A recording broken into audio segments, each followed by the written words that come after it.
শুরু করিতেছি মহান আল্লাহর নামে, যিনি পরম করুণাময় এবং অত্যন্ত দয়ালু।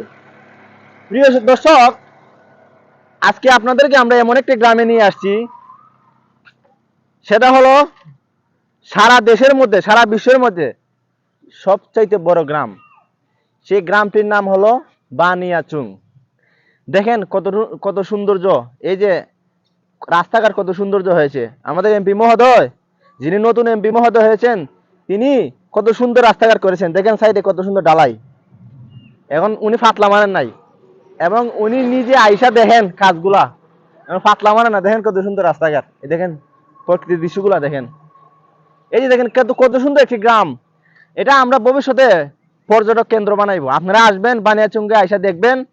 দেখেন কত সুন্দর, অনেক সুন্দর গ্রাম, এবং রাস্তাঘাট অনেক ভালো। বর্তমানে যিনি এমপি হয়েছেন, উনি রাস্তাঘাটকে সুন্দর করে বানাচ্ছেন এবং ফাতলা মারতে দিচ্ছেন না। আমরা ফাতলা মারা চাই না।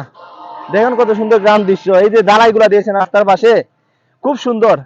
আমার সাথে আসো, আরো দেখাই বানিয়াচং গ্রাম। আপনারা অবশ্যই আসবেন বানিয়াচং গ্রামে। এই যে দেখুন, এই সিনারি গুলা দেখাও তো। বানিয়াচং গ্রামে আপনারা সবাই আসবেন। ধন্যবাদ সবাইকে।